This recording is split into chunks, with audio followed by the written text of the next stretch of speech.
bonjour, je suis heureuse de vous retrouver en ce mois de mai où la nature jubile et de toute beauté et cela m'a donné envie de partager avec vous le psaume de la louange du Créateur, le psaume 8. Je vous le lis. Ô Seigneur notre Dieu, qu'il est grand ton nom par toute la terre. Jusqu'aux cieux, ta splendeur est chantée par la bouche des enfants, des tout-petits. Rempart que tu opposes à l'adversaire, où l'ennemi se brise en sa révolte.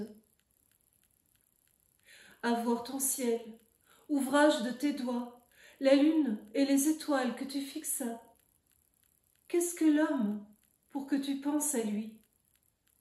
Le fils d'un homme que tu en prennes souci.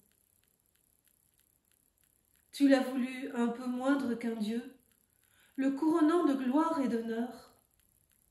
Tu l'établis sur les œuvres de tes mains, tu mets toutes choses à ses pieds.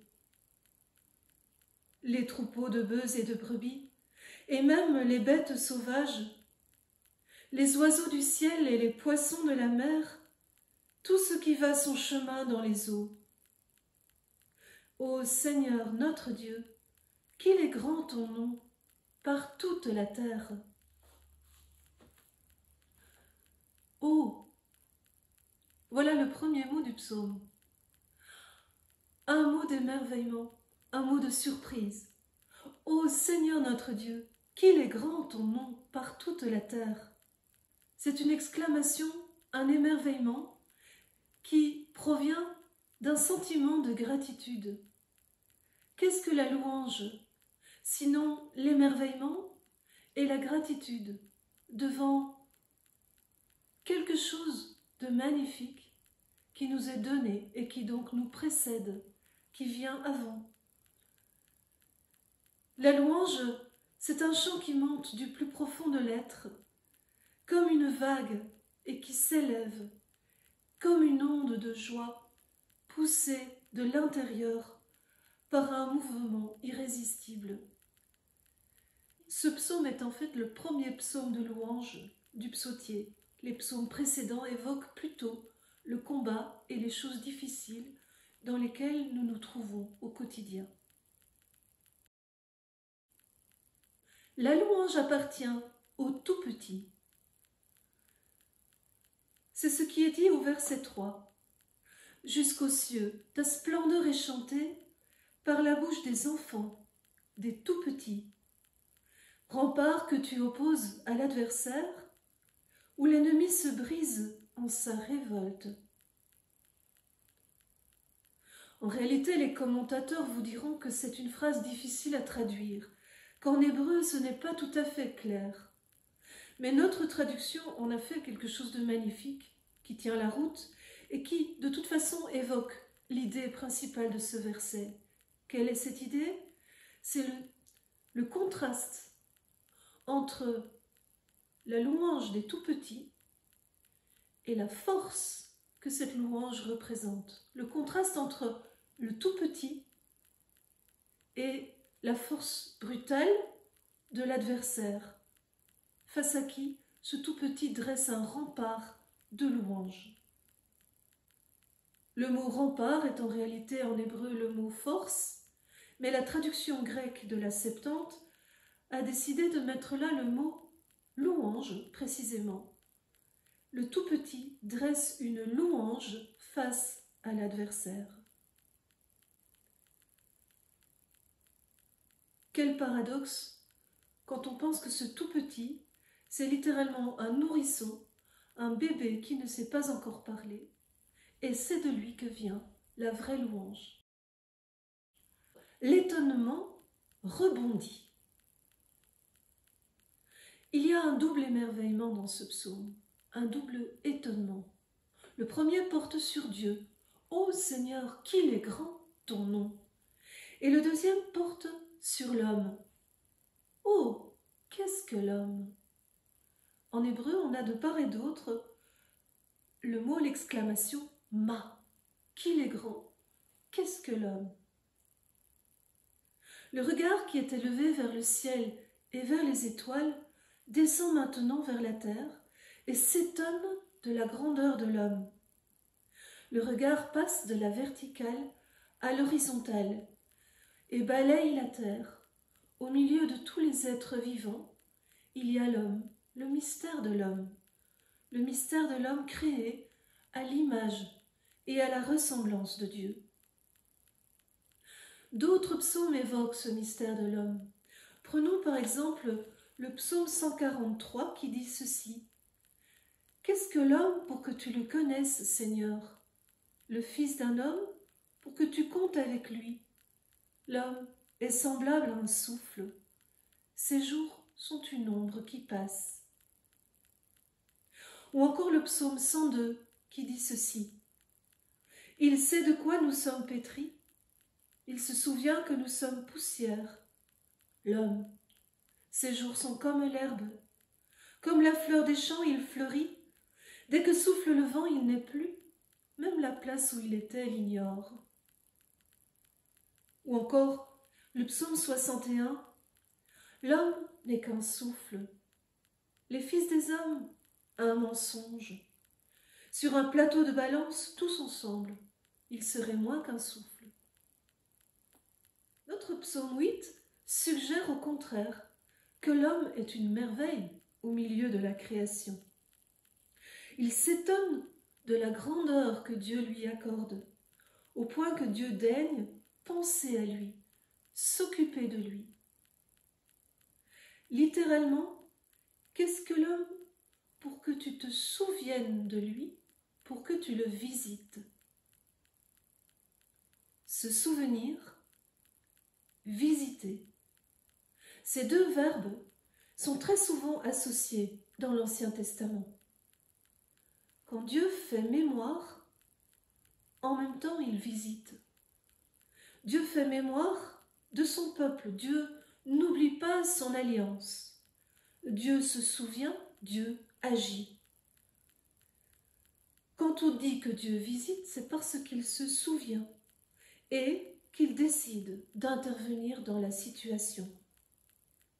Dans le verbe visiter, il y a d'abord l'idée de voir, mais voir beaucoup, voir souvent, voir attentivement, voir, constater, puis venir et agir. Quand Dieu visite son peuple, ce n'est pas une simple visite de courtoisie. C'est toujours un moment de grâce qui laisse des traces. Tu l'as voulu un peu moindre qu'un Dieu. Un peu moindre qu'un Dieu. La traduction grecque de la Septante dit « Tu l'as mis un peu en dessous des anges ». Quand le psalmiste parle des dieux au pluriel, les dieux avec minuscule, en fait, il pense à ces êtres mystérieux qu'on appelle aussi des anges et qui forment la cour céleste. On les trouve par exemple dans le livre de Job, mais on les trouve aussi dans plusieurs psaumes. Ici, le verset « Tu l'as voulu un peu moindre qu'un Dieu » fait sans doute allusion à ce passage du premier récit de la création dans le livre de la Genèse, où l'homme est créé à l'image et à la ressemblance de Dieu. Relisons ce passage qui est si important. Genèse chapitre 1, versets 26 à 28. Dieu dit, « Faisons l'homme à notre image, selon notre ressemblance. Qu'il soit le maître des poissons de la mer, des oiseaux du ciel, des bestiaux, de toutes les bêtes sauvages et de toutes les bestioles qui vont et viennent sur la terre. » Dieu créa l'homme à son image, à l'image de Dieu. Il le créa, il les créa hommes et femmes. Dieu les bénit et leur dit, « Soyez féconds et multipliez-vous, remplissez la terre et soumettez-la. Soyez les maîtres des poissons de la mer, des oiseaux du ciel et de tous les animaux qui vont et viennent sur la terre. » Que signifie cet honneur ou cette responsabilité immense d'avoir été créé à l'image et à la ressemblance de Dieu? Quand Dieu crée les animaux, puis les humains, l'homme et la femme, il leur dit « Soyez féconds et multipliez-vous ». C'est une caractéristique de la création que d'impliquer cette capacité de se reproduire, de se multiplier. La création est en quelque sorte inachevée et en perpétuel mouvement. Cela, c'est important de le voir. Mais il y a autre chose pour l'humain. Dieu lui dit en plus de cela: remplissez la terre et soumettez-la. Soyez les maîtres des poissons de la mer, des oiseaux du ciel et de tous les animaux qui vont et viennent sur la terre. Que signifie cette maîtrise? Il y aurait beaucoup à en dire. En tout cas, c'est une maîtrise qui doit honorer le fait d'être créé à l'image de Dieu.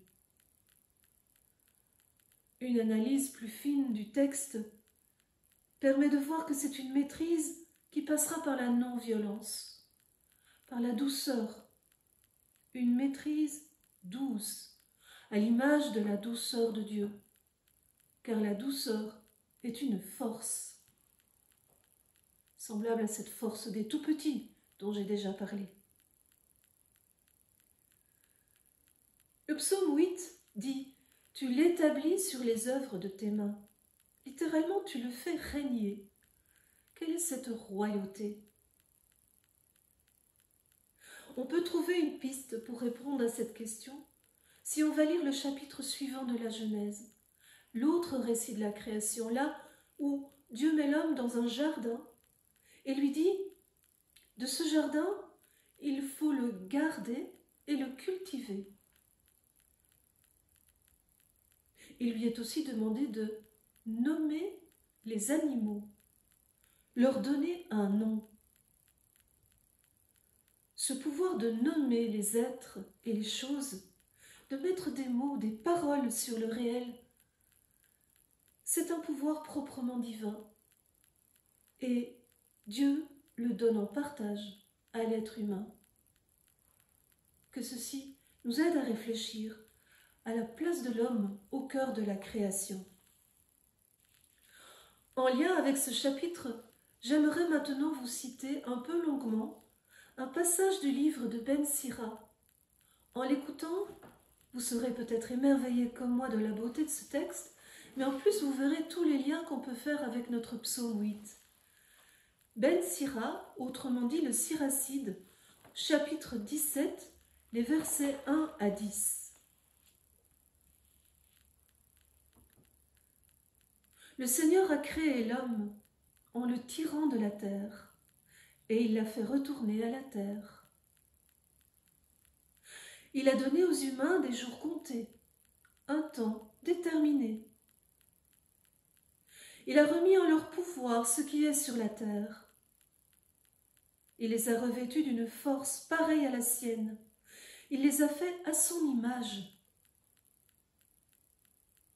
Il a mis en tout vivant la crainte de l'être humain, pour que celui-ci commande en maître aux bêtes sauvages et aux oiseaux. Les humains ont reçu du Seigneur l'usage des 5 sens. Il leur a donné en partage un 6e sens, l'intelligence, et un 7e, la parole, qui permet d'interpréter ses œuvres. Aux humains, il a donné du jugement, une langue, des yeux, des oreilles et un cœur pour réfléchir. Il les a remplis de savoir et d'intelligence. Il leur a fait connaître le bien et le mal. Il a posé son regard sur leur cœur, leur montrant la grandeur de ses œuvres. Il leur a donné de se glorifier à jamais de ses merveilles. Ils raconteront la grandeur de ses œuvres. Ils célébreront le nom très saint. On revient au psaume 8. Ô Seigneur notre Dieu, qu'il est grand ton nom par toute la terre. Da capo. Da capo, dans la musique, cela veut dire on recommence au début. Dans notre psaume 8, il y a un refrain qui est le même au début et à la fin. Ô Seigneur notre Dieu, qu'il est grand ton nom par toute la terre. Et quand j'y arrive à la fin, c'est comme une invitation à recommencer au début et à relire. Le Da capo nous invite à faire une relecture. Oh non, pas pour tourner en boucle, pas pour revenir toujours au même, mais pour approfondir. Une relecture qui tourne en spirale. La spirale, vous le savez, elle peut aller vers les profondeurs et elle peut aussi aller vers de plus en plus large. C'est ce qu'on fait dans la Lectio Divina, quand on lit un texte de l'Écriture et puis qu'on le relit et puis qu'on le relit encore. Chaque fois, on rejoint un nouveau niveau de sens. Les anciens nous ont invités à le faire. Nous aussi, nous pouvons lire ce psaume en parcourant plusieurs niveaux de sens. Premier da capo, dompter les animaux. Je reprends pour cela les versets 7, 8, 9 de notre psaume. Tu l'établis sur les œuvres de tes mains, tu mets toutes choses à ses pieds, les troupeaux de bœufs et de brebis, et même les bêtes sauvages, les oiseaux du ciel et les poissons de la mer, tout ce qui va son chemin dans les eaux. Pourquoi cette longue énumération ? Un premier niveau de lecture, qui sera plutôt littéral, on observe donc l'homme au cœur de la création. Et on interroge sa relation à la nature qui l'entoure. La Bible nous dit que l'homme doit régner sur la création, maîtriser le monde des êtres vivants. Aujourd'hui, avec notre sensibilité exacerbée par les questions du réchauffement climatique, nous sentons à quel point cette question est prégnante. Si l'homme est appelé à maîtriser la création, comme je l'ai déjà dit, c'est en la gardant et en la cultivant, comme le dit le récit de la Genèse, c'est-à-dire en la protégeant, mais pas en laissant aller. Il faut à la fois sauvegarder et servir, cultiver. Voilà donc un premier niveau de lecture. Mais passons maintenant à un autre niveau avec les mêmes versets. La lecture symbolique. Et si on disait que tous ces animaux qui sont énumérés sont en fait des symboles de quelque chose? L'homme est appelé à maîtriser l'animalité qui est en lui. Les animaux sauvages, alors, représentent la colère, représentent la violence non maîtrisée, représentent peut-être aussi la peur, la crainte, qui est si typique des animaux sauvages. Les animaux aquatiques, tous ceux qui grouillent dans les eaux, poissons et autres crabes, peuvent représenter le monde des pulsions, la face obscure de notre personnalité, peut-être même ce qui nous fait peur, ce qui nous dégoûte, ce dont nous ne voulons pas connaître l'existence. Enfin, les oiseaux, les volatiles, tout ce qui grouille dans les airs, cela peut représenter le monde des pensées, l'imagination. Et nous savons que l'imagination peut être fertile. Voilà comment on peut faire une lecture symbolique de ces versets. Da capo numéro 2, un autre niveau de relecture qu'on pourrait appeler une relecture théologique à travers le thème des tout-petits. Je reviens à ce verset 3. Par la bouche des enfants, des tout-petits, tu fais monter la louange, rempart que tu opposes à l'adversaire, où l'ennemi se brise en sa révolte. C'est en effet un thème majeur qui traverse toute la Bible, toute l'Écriture, et qui va jusqu'au Christ. Ce thème de la prédilection de Dieu pour les petits, pour les opprimés, les affligés, et dire qu'ils ont un message. D'ailleurs, ce verset du psaume 8 a été repris, légèrement retravaillé, dans un passage du livre de la Sagesse, chapitre 10, verset 21, qui dit « La sagesse a ouvert la bouche des muets et délié la langue des tout-petits. » C'est dans le contexte d'une relecture sapientielle de l'histoire d'Israël et plus précisément du passage de la mer à la sortie d'Égypte. Le grand méchant loup, c'est le pharaon, l'Égypte qui représente tout ce qui est danger, tout ce qui est oppression, et qui court derrière le peuple d'Israël. Le peuple d'Israël traverse la mer pour accéder à sa liberté, et c'est là que l'auteur du livre de la sagesse parle de ces tout-petits. Pourquoi là? Peut-être précisément pour signifier que la traversée de la mer, c'est une nouvelle naissance pour Israël.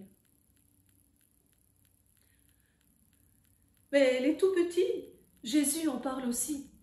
Par exemple, on lit cela dans Matthieu, chapitre 21, verset 15, quand Jésus, après avoir chassé les vendeurs du temple, se voit interrogé par les scribes, les grands prêtres qui s'indignent en voyant les actions de Jésus et en voyant que les enfants crient « Hosanna, Hosanna au fils de David ».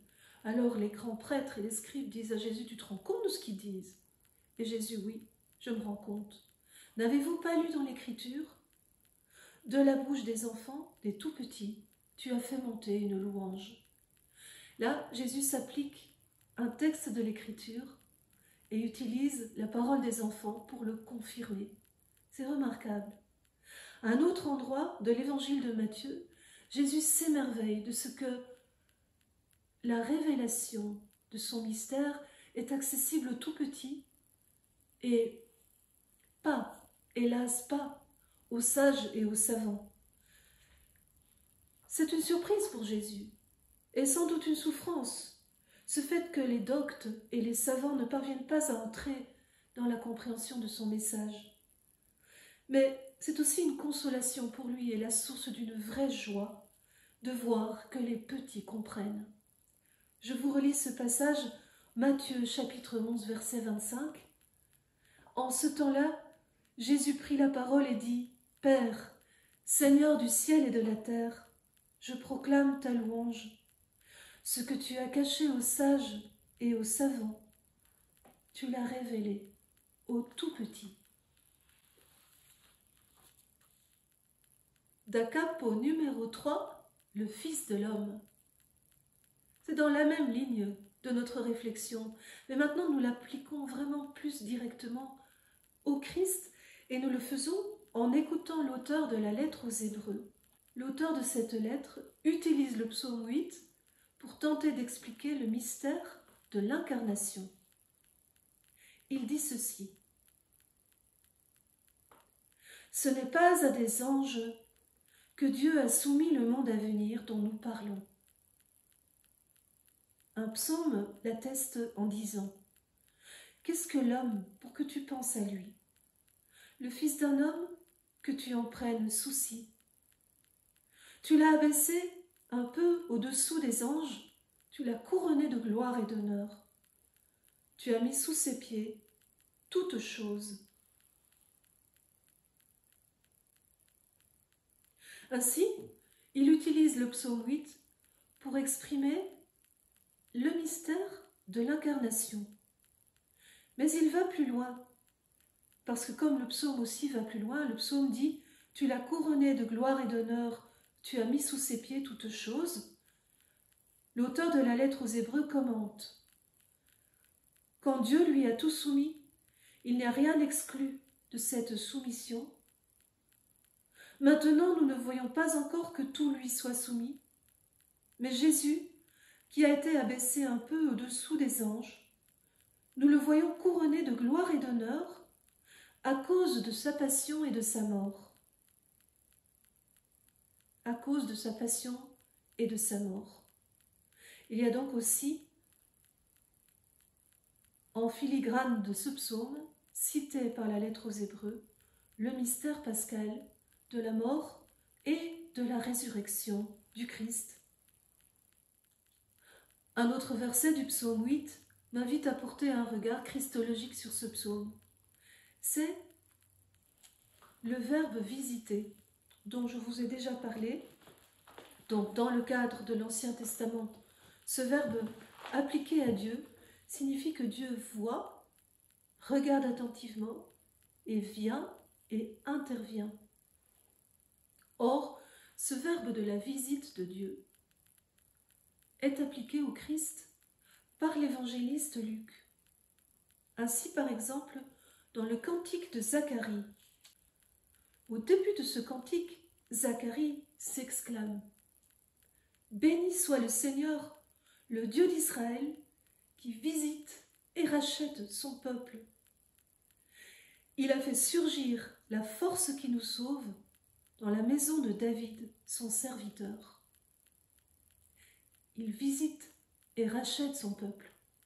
Et à la fin du cantique de Zacharie, on retrouve ce verbe quand il dit « Grâce à la tendresse, à l'amour de notre Dieu, quand nous visite l'astre d'en haut, pour illuminer ceux qui habitent les ténèbres et l'ombre de la mort, pour conduire nos pas au chemin de la paix. »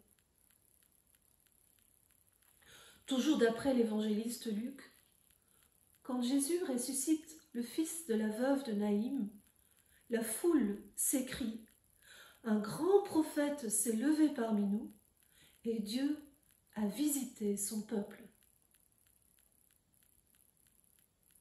Ainsi Jésus est reconnu comme le prophète promis par Dieu, comme Dieu en personne qui vient nous visiter afin de changer la situation, afin de nous sauver.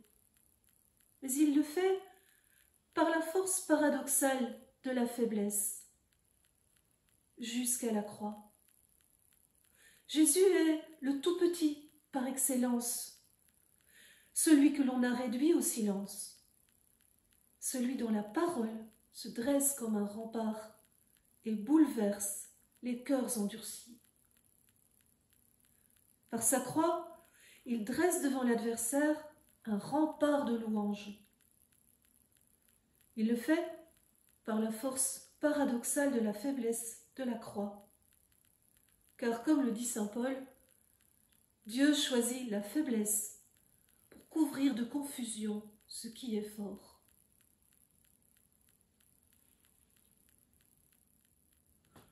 Pour conclure, le mouvement de ce psaume nous fait passer de la spirale du da capo de la relecture à la croix. Le psaume en effet comporte l'image d'une croix, puisqu'il nous a fait passer d'un regard vertical, d'abord levé vers le ciel, puis descendant vers la terre, à un regard horizontal qui englobait toute la création, les animaux, les êtres vivants. Et puis, il nous a fait remonter vers le ciel, en remettant notre regard vers le haut. La croix est imprimée dans le psaume.